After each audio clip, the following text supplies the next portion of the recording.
Hi! Hello! ఎలా ఉన్నారు అందరూ? బాగున్నారా? నేనైతే చాలా బాగున్నాను. సో, ఈరోజు వ్లాగ్ వచ్చేసరికి నేను ఆనియన్ పకోడా చేశాను. బెంగుళూరులో మంచిగా వర్షాలు పడుతున్నాయి ఈవినింగ్ అయ్యేసరికి. మార్నింగ్ అంతా ఫుల్ ఎండలనమాట మధ్యాహ్నం వరకు. ఈవినింగ్ అయ్యేసరికి మంచిగా చల్లగా అయిపోతుంది. సో, అందుకే ఆనియన్ పకోడా చేశాను. మీకు తెలుసా ఎంతమందికి ఇట్లా ఆనియన్ పైన పీల్ చేస్తూ ఉంటే ఇష్టము? నాకైతే ఏదో తెలియని సాటిస్ఫాక్షన్ ఉంటది. అట్లా ఆనియన్ పీల్ చేస్తూ ఉంటే అండ్ కట్ చేయడం మాత్రం అస్సలు ఇష్టం ఉండదు. కట్ చేస్తుంటే కళ్ళలో నీళ్ళొస్తాయి కదా! అందుకనమాట. ఇలా ఆనియన్స్ చిన్న చిన్న ముక్కలుగా కాకుండా ఇట్లా పొడవుగా కట్ చేసుకోవాలి.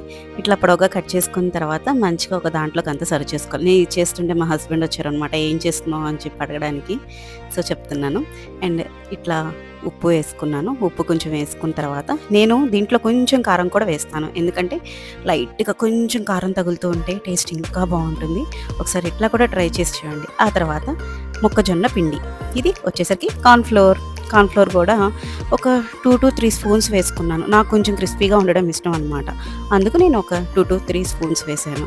ఆ తర్వాత ఇది బియ్యపిండి కాదు, శనగపిండి కూడా వేసేసి, ఆ తర్వాత బియ్యపిండి అనమాట. Rice flour. ఈ బియ్యపిండి కూడా వేసి 2 వేసేసిన తర్వాత ముందు బాగా కలుపుకోవాలి.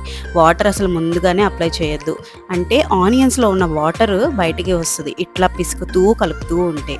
అందుకు నేను బాగా పిసుకుతూ కలుపుతూ ఉన్నాను. ఆ వాటర్ వచ్చినాక కొంచెం మనకి కావాల్సిన ఎలా కావాలో అలా చూసుకొని అప్పుడు వాటర్ వేసుకోవచ్చు. ఇక్కడ కొంచెం వాటర్ కావాల్సొచ్చింది. అందుకని కొంచెమే వాటర్ వేసేసి మళ్ళీ బాగా కలిపేసుకున్నాను. ఈ లోపల నేను ఆల్రెడీ బాండీ ఆయిల్ పెట్టేసి స్టవ్ మీద పెట్టేశాను. ఇంక ఇట్లా బాగా కలుపుకున్నాక కొంచెం టేస్ట్ చూసుకోండి. ఉప్పు, కారం సరిపోయిందో లేదో. నేనైతే కారం వేస్తాను. కొంతమంది కారం కూడా వేయరు. అండ్ సోడా ఉప్పు కూడా వేస్తారు కొంచెం పొంగుతదని. నాకెందుకో ఈ సోడా ఉప్పు నేను పెద్ద కాదు. అస్సలు వాడను నేను. నాకెందుకో ఇష్టం ఉండదు. హెల్త్‌కి అంత మంచిది కాదని చెప్పి నేను విన్నాను. చిన్నప్పుడు మా డ్యాడీ చెప్పేవాళ్ళనమాట. బయట ఫుడ్ అయితే సోడా ఉప్పు అవన్నీ వేస్తారు. అంత హెల్త్‌కి మంచిది కాదు అని. అందుకని నాకు దాని మీద అంత మంచి ఒపీనియన్ లేదు. అందుకే నేను అది ఎక్కువ వాడననమాట. ఇలానే పిల్లలకి ఎప్పుడైనా కావాలంటే దాదాపు ఇంట్లోనే వేసి పెడుతూ ఉంటాను. ఇట్లా డిఫరెంట్‌గా ఐటమ్స్ చేస్తూ. చూసారా? ఇట్లా మంచిగా వేసేసి బాగా కలిపేసి రెడ్ కలర్‌లోకి వచ్చిన వరకు మనం ఆనియన్ పకోడా తయారు చేసుకోవడమే. అంతే. పిల్లలకి ఈరోజు మంచిగా చల్లగా ఉంది బయట. సో, ఇట్లా వేడిగా ఇట్లా ఆనియన్ పకోడీ వేసి ఇచ్చాననమాట. మా వాడు చూసారా? చూపిస్తున్నాడనమాట. అంటే నేనే కాదు, మా వాడు కూడా మంచిగా ఇట్లా చేయడం వాడికి ఇష్టం అనమాట.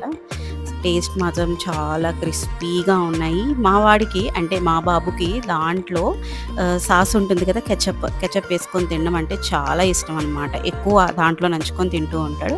అండ్ మీకు కనుక నా daily vlogs, cooking vlogs, tips ఇలాంటివన్నీ నచ్చితే తప్పకుండా సబ్స్క్రైబ్ చేసుకోండి. Bye, take care.